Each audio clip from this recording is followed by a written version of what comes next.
साजरा करून आपण या ठिकाणी उपस्थित झालेलो आहोत. महालगाव मधून अत्यंत भव्य प्रमाणामध्ये ही शोभायात्रा देवाची पालखी निघाल्यामुळे आपण जे काम करतो, जे धर्मकार्य करतो, त्याचा परिचय त्या निमित्ताने समाजाला सुद्धा शोभायात्रेच्या निमित्ताने होत असतो. आणि एक प्रकार एक चांगले संस्कार समाज मनावर या निमित्ताने घडत असतात.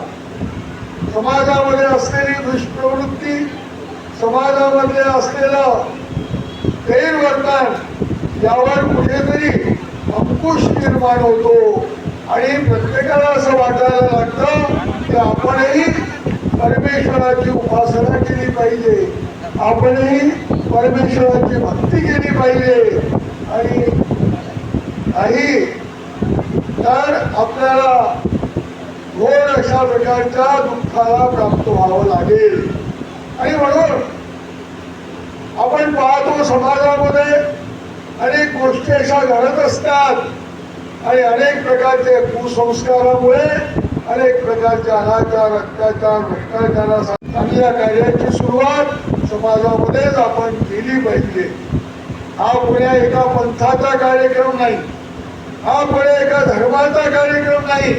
हा सत्य सनातन तो या भारत देशामध्ये सत्य सनातन महात्मा धर्म आहे. सत्य सनातन जे विचार आहे ते विचार मानवतेला बळकट करणारे विचार आहे, माणुसकी निर्माण करणारे विचार आहेत. अहिंसा परमो धर्म अशा प्रकारचा अहिंसेचा प्रचार प्रसार करणारे विचार आहेत. आणि म्हणून अशा प्रकारच्या या विचारातूनच खऱ्या अर्थाने समाज मनावर एक संस्कार निर्माण होत असतात. ज्ञान दातृत्व करण्यासाठी स्वतः परमेश्वर अवतार धारण करत असतात. हे आमच्या भारतीय संस्कृतीमध्ये, विशेषतः हिंदू संस्कृतीमध्ये सांगितलेलं आहे. म्हणून हिंदू संस्कृतीमध्ये अनेक वेगवेगळ्या प्रकारचे धर्म असतील, संप्रदाय असतील, पंथ असतील, पण समाजाला योग्य वळण लावण्यासाठी या सर्व धर्मांनी एकत्र येऊन समाज मनावर एक सुसंस्कार निर्माण करण्याचं काम केलं पाहिजे. त्याच्याकडून जेवढं शक्य होईल आणि त्या पद्धतीने आपण मानव पंथाने आपल्या अहिंसेचा उपदेश, समतेचा उपदेश अत्यंत ममतेने करण्याचा प्रयत्न केलेला आहे.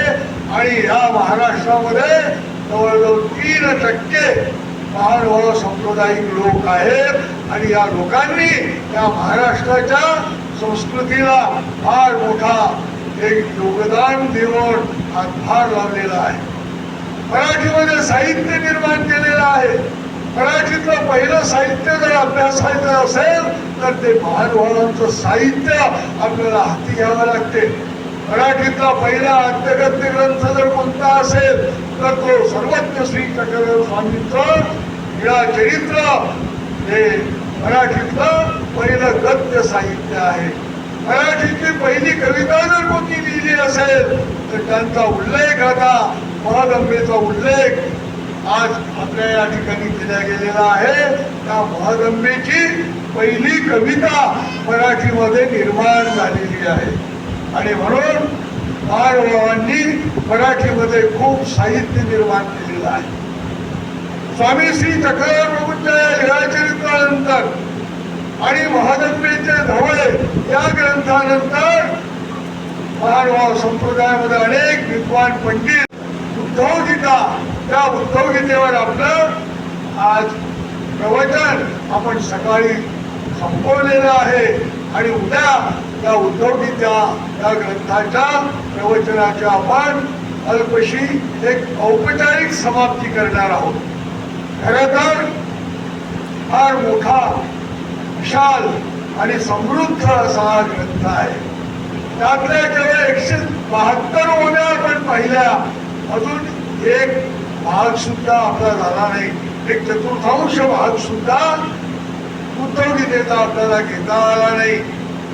कारण चिंता करण्याचं कारण नाही. यावर्षी आपण 5 दिवसाचा हा कार्यक्रम घेतला.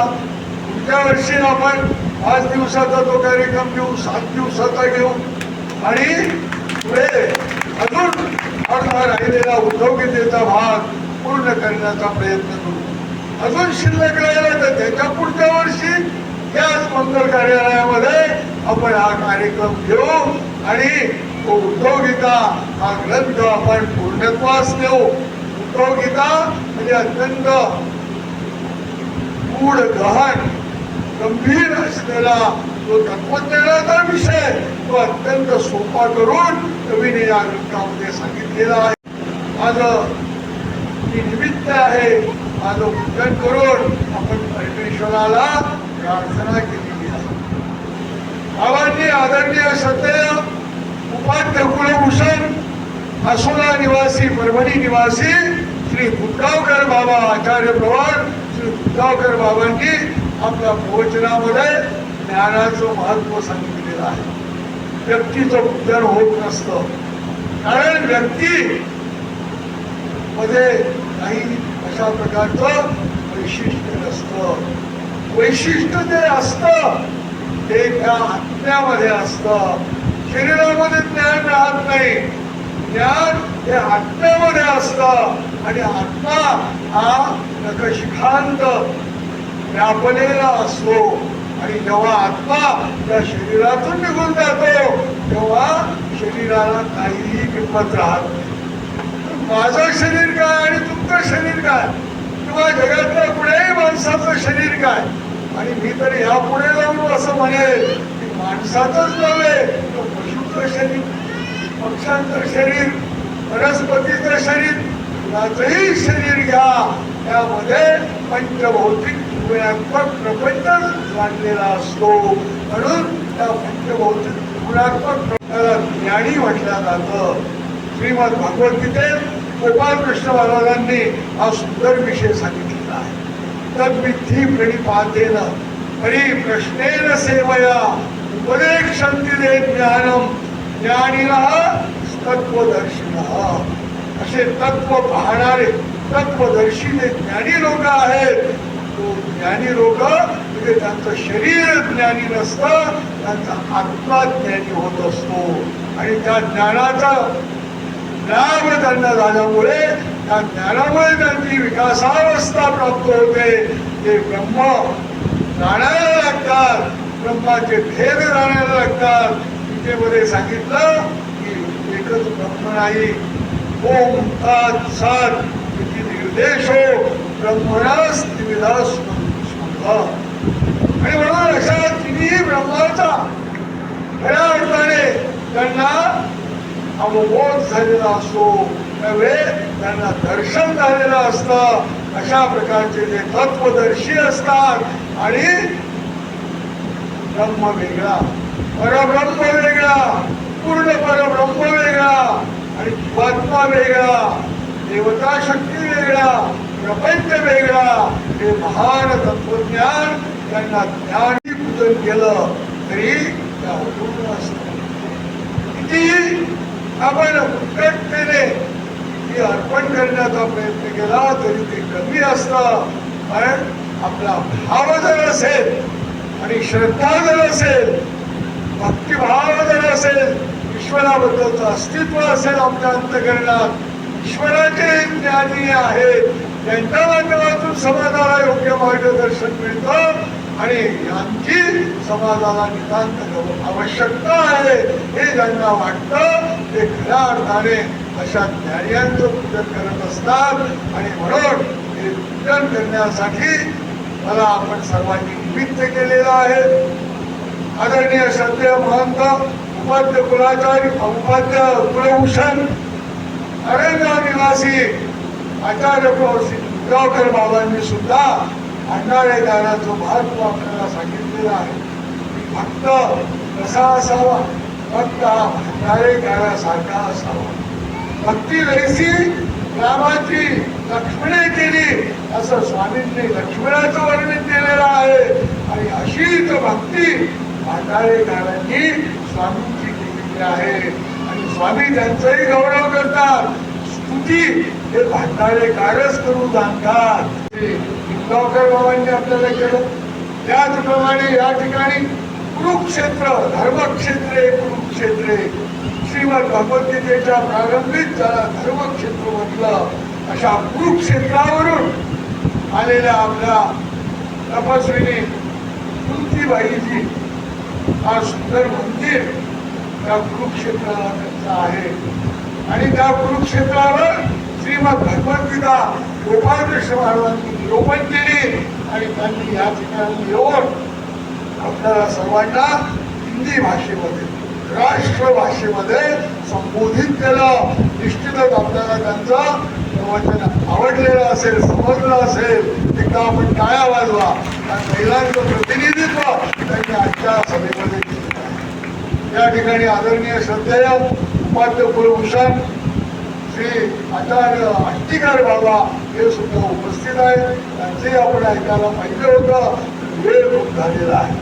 हा कार्यक्रम त्यांच्या अथक परिश्रमातून निर्माण झालेला आहे असे उपाध्य कुलभूषण आचार्य श्री सोनगिरकर बाबा हे आचार्य हे आपण त्यांना म्हणत नाही, तर त्या मार्गमंजिरी स्तोत्रामध्ये 55 आचार्याची लिस्ट दिलेली आहे.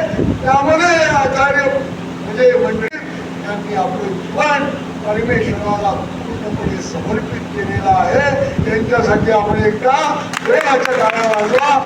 मंगलमय अशा प्रकारचा हा विचार त्या गुरुपूजनाच्या सोहळ्यामध्ये सुद्धा त्या घरी गर्दीमध्ये सुद्धा आपण ऐकला.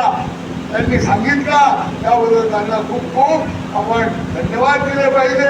आपल्या सर्वांना आपणही यावेळेला गर्दीमध्ये त्यांचे ते विचार ऐकले आणि बुद्धीची वेळ झालेली असताना माझे विचार ऐकून घेतले. म्हणून आपल्यालाही सर्वांना सद्भक्त मंडळींना मी खूप खूप शुभेच्छा देतो. विशेषतः या ठिकाणी असलेला तो वानखेडे परिवार त्यांना त्यांचं कौतुक करावं लागेल. प्रत्येक गावामध्ये असा जर एक परिवार आपल्याला तयार करता आला तर अशा आज गावाकडून एक कार्यक्रम घ्यायला आपल्याला अवघड जाणार नाही. आणि चाललं पाहिजे. मी म्हणतो की हे सतत समाजामध्ये ज्ञानाचं अभिसरण झालं पाहिजे आणि ते करण्यासाठी आपल्याला असे कार्यकर्ते तयार करावे लागणार आहेत. आमचं श्रीकृष्ण सेवा मंडळ या ठिकाणी उपस्थित आहे. नागपूर शहरामध्ये वेगवेगळ्या मोहल्ल्यामध्ये वेगवेगळ्या नगरामध्ये त्यांचं कार्य चालू असतं. एवढंच नव्हे तर सेंट्रल जेलमध्ये सुद्धा त्यांनी काय खणखणीत आवाजात जय जयकार करायचा आहे. म्हणजे आजच्या या मंगलमय कार्यक्रमात वैभवशाली कार्यक्रमामध्ये दुधात साखर पडल्यासारखा एक गोड अनुभव आपल्याला येईल. श्री गोपाल कृष्ण महाराज की, श्री दत्तात्रेय महाराज की, श्री चक्रपाणी महाराज की, श्री गोविंद प्रभु महाराज की, भगवान श्री चक्रधर स्वामी की, सत्य सनातन महात्मा धर्म की, सब भक्त मंडल की, सब साधु संतन की दंडवत प्रणाम. दंडवत दंडवत दंडवत प्रणाम. फार सुंदर विचार बाबांनी आपल्याला या ठिकाणी मार्गदर्शनाच्या माध्यमातून सांगितलेले आहे. एक महत्वाची सूचना की उद्याला पंचावतार उपहार महोत्सवाचे आयोजन केलेले आहे.